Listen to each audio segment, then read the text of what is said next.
तो मेरे कृष्णा व्लॉग में आप सभी का स्वागत है। आज मैं आपको फाल्गुन मास की कृष्ण पक्ष की एकादशी की कथा सुनाऊंगी। इस एकादशी का नाम है विजय एकादशी। जब भी आप किसी भी कथा को सुनते हैं तो हमें खाली हाथ नहीं सुनना चाहिए, और एकादशी के दिन भी हमें खाली हाथ कथा को नहीं सुनना चाहिए। इसलिए आप घी की जोत लगाकर और उसमें थोड़े से तिल है जो डाल दीजिए, ताकि तिल चटकना अच्छा होता है। जिसे मैं आपको कहानी सुनाती हूँ।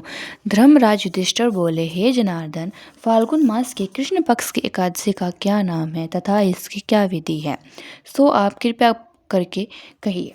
श्री कृष्ण बोले कि हे राजन, फाल्गुन मास की कृष्ण पक्ष की एकादशी का नाम विजय एकादशी है। इसके व्रत के प्रभाव से मनुष्य को विजय प्राप्त होती है।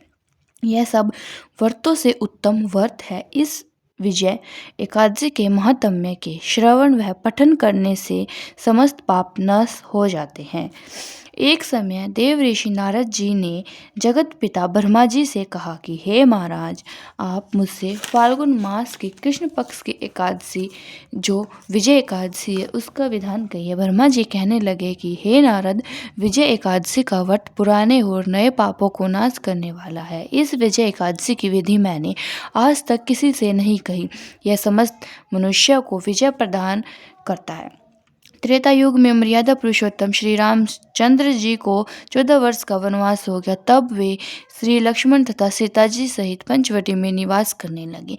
वहां पर दुष्ट रावण ने जब सीता जी का हरण किया, तब समाचार से श्री रामचंद्र जी तथा लक्ष्मण जी अत्यंत व्याकुल हो गए और सीता जी की खोज में चल दिए। घूमते घूमते जब वे मरणासन जटायु के पास पहुंचे, तो जटायु उन्हें सीता जी का वृतांत सुनाकर स्वर्गलोक चला गया। कुछ आगे जाकर उनकी सुग्रीव से मित्रता हुई और बाली का वध किया।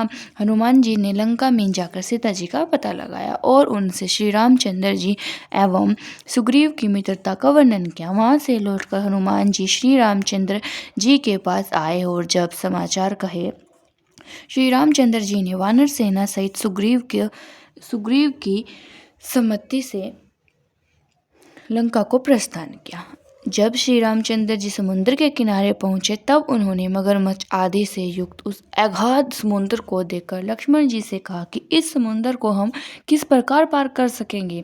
श्री लक्ष्मण जी कहने लगे कि हे पुराण पुरुषोत्तम, आप आदि पुरुष हैं, सब कुछ जानते हैं। यहाँ से आधा योजन दूर पर कुमारी द्वीप में वकदालव्य नाम के एक मुनि रहते हैं।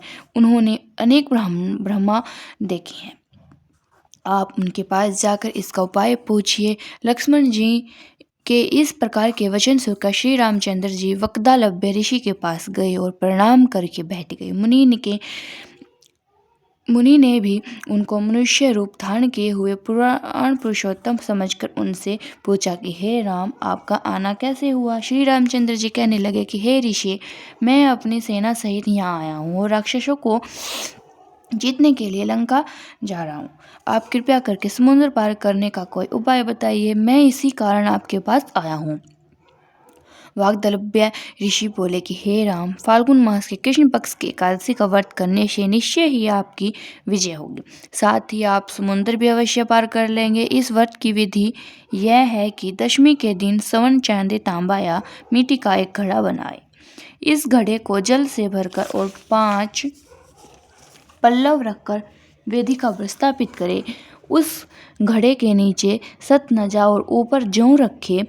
उस पर श्री नारायण भगवान की स्वर्ण की मूर्ति स्थापित करें। एकादशी के दिन स्नादि निर्वित होकर धूप, दीप, नैवेद्य, नारियल आदि भगवान का पूजन करें। तत्पश्चात घड़े के पास बैठकर दिन व्यतीत करें और रात्रि को उसी प्रकार बैठकर जागरण करें।